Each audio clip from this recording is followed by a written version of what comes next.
मेरा बचपन बहुत मुफलिसी में गुजरा है, बहुत परेशानियों से मैंने अपने बचपन को गुजारा है।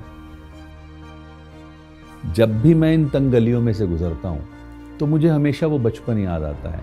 मुझे वो अपने जीवन के पल याद आते हैं कि कैसे मैं इन तंग गलियों में से गुजरा। लेकिन मुझे एक बात और एहसास होती है कि अगर ये तंग गलियां ना होती तो शायद जो मैं आज हूँ वो हो नहीं पाता। पापा एक छोटा सा जॉब करते थे, बहुत कम उनकी सैलरीज थी। उसका परिणाम ये था कि घर में इनकम्स बहुत कम आती थी। तो बड़ी मुश्किल से मेरा ग्रेजुएशन हुआ। पढ़ाई के साथ साथ जब मैंने कंपटीशन की तैयारी की तो अचानक से मुझे जॉब्स मिलने शुरू हुए।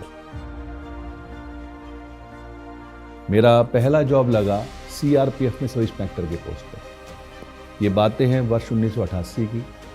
वहाँ मैंने जॉब किया करीब 2 साल 8-9 महीने के बीच में, और उसके बाद मैं आ गया घर वापस। मैंने पढ़ाई की और मेरा दिल्ली पुलिस में सिलेक्शन हो गया। मैं कभी कभी सोचता हूँ कि क्या वाकई मैंने इतनी पढ़ाई कर ली थी जो मुझे इतने अच्छे जॉब्स मिले। लेकिन मज़ेदार बात दूसरी भी है कि मैंने उस जॉब को भी नहीं किया और 93 में मेरा सिलेक्शन हुआ कस्टम्स डिपार्टमेंट में। कस्टम वाला जॉब मुझे इसलिए ज़्यादा अच्छा लगा क्योंकि वो मेरे घर में ही था, मेरठ में ही था, तो मैंने उसको कंटिन्यू किया।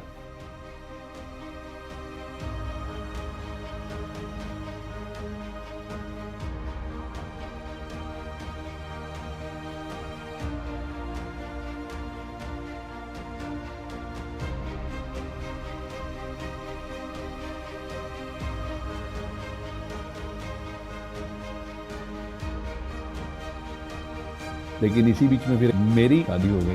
अब शादी के बाद बच्चे तो जिम्मेदारियां बढ़ी और अल्टीमेटली एक बात समझ में आ गई मुझे फिर कि जॉब एक ऐसी व्यवस्था है जिसमें आप भूखे रह नहीं सकते पर कभी तरक्की कर नहीं सकते। और इसी बात के मद्देनज़र मैंने ढूंढना शुरू किया कोई एक ऐसा प्लेटफॉर्म जो मुझे एक्स्ट्रा इनकम दे सके। And I am thankful to the person mister JK Gupta. Unfortunately आज वो हमारे साथ नहीं है, बट यस, वर्ष 2004 में वो मेरे लिए एक देवता के रूप में सामने आए। उन्होंने मुझे फॉरएवर के मार्केटिंग प्लान के बारे में बताया। तो देखा, मुझे समझ में आ गया कि ये वो प्लेटफॉर्म है जिसकी मुझे तलाश थी। यहाँ मैंने धीरे धीरे अपने रास्तों पे चलना शुरू किया, धीरे धीरे सक्सेस की तरफ बढ़ना शुरू किया। अगले 6 महीने में मैनेजर हो गया। तो मुझे एक बात समझ में आ गई, तरक्की नहीं मिलने वाली है। वर्ष 2016 में जब मैंने इनकम्स का आकलन किया तो मुझे लगा कि यार, एक तरफ मुझे विभाग से करीब 10 लाख रुपए सालाना सैलरी मिलती थी, लेकिन उस साल की मेरी आईटीआर जो फॉरएवर के बदौलत थी वो करीब 34 लाख की थी। तो मैंने डिसीजन लिया किसी और को मौका देते हैं सरकारी नौकरी करने का, और मैंने क्विट किया। और मैं वर्ष 2017 जनवरी से फुल टाइम आज इस बिजनेस को बिल्ड कर रहा हूँ। इस व्यापार में मुझे वो सब चीज़ें मिली, चाहे मैं इंटरनेशनल ट्रेवल की बात करूँ, चाहे मैं एक अच्छी हेल्थ की बात करूँ, चाहे मैं एक अच्छी फैमिली लाइफ की बात करूँ, चाहे अच्छे मकान की बात करूँ।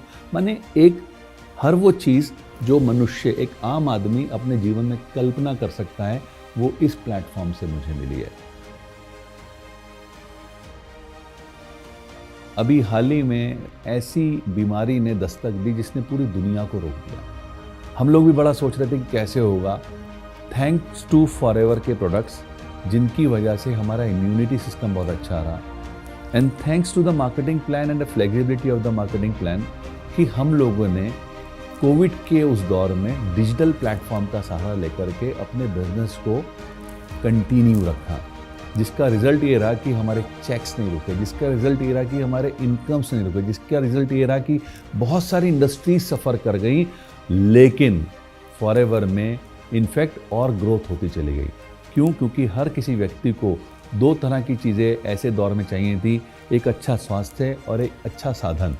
स्वास्थ्य फॉरएवर के प्रोडक्ट्स की वजह से मिला और साधन फॉरएवर के मार्केटिंग प्लान ने दिया। आज हम इस डिजिटल प्लेटफॉर्म का इस्तेमाल करके अपने बिजनेस को और ज़्यादा ऊंचा और ज़्यादा बड़ा बना रहे हैं। मुझे सपने देखना अच्छा लगता है, मुझे लोगों को सपने दिखाना अच्छा लगता है और उन्हें पूरा करने में उनकी हेल्प करना अच्छा लगता है।